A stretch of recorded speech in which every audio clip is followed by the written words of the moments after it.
I want to talk about some music that I've been listening to.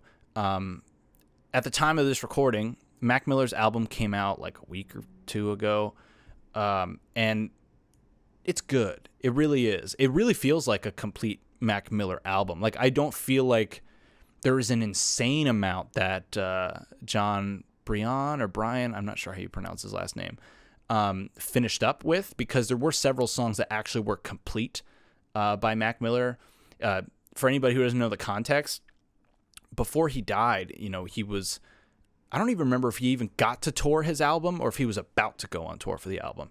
But about 90 days into the tour, he was supposed to drop this album. So this album was meant to be complimentary the whole time. So it definitely, I mean, it's more musical, it's less hip hop, but it definitely doesn't feel like it's a whole new album with a new concept. It was like the whole concept was swimming in circles.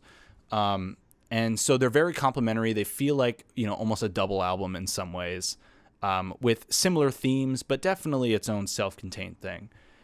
And it's good. I really like it. I really like Blue Worlds. I think that song is a banger. That's like probably the most hip hop song on there.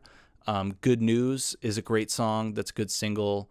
I Can See is like, damn. I mean, some of these, it's so bittersweet listening to, because you hear it and you hear the pain that he was going through. And I mean, he didn't kill himself. I mean, it wasn't on purpose. He had some shit laced with some fentanyl, and unfortunately that OD'd him. Now, was he being reckless because of his demons? Yes, but was it on purpose? Did he mean to overdose? I don't think so. I think it was unfortunately a really stupid death that, not to blame him, it's just more like, sometimes deaths are dumb, like a car accident. It's a dumb death, like, especially ones that are from like drunk drivers. Like, that's a dumb death that was easily preventable. This is another one that was pretty preventable, but also you don't know what he was going through. And, there's a lot of signs in his music that kind of show the pain that he was going through. And even in circles, I mean, he's talking about it and he's being honest about it. And, in the song Good News, he's talking about like how people only want to hear when you're doing well. And he's like, sometimes it's not the case. So I think it was a really good album. I really enjoyed it. And I highly recommend you guys check it out. So rest in peace, Mac. He was really, it's so annoying because he was really finding his sound. I really thought that he was hitting his stride and really coming into his own as an artist. And I felt like he was continually getting better pretty much every album.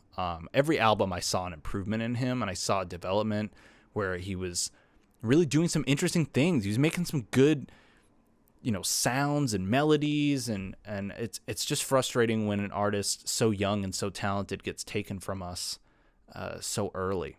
And that is yet another reason to not get into those drugs. I mean, again, not to blame him. It's a tough thing.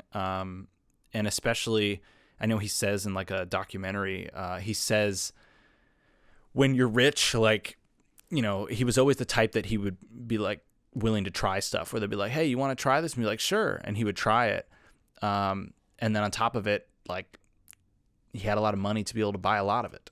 And that was his own words, but it's frustrating because you feel like,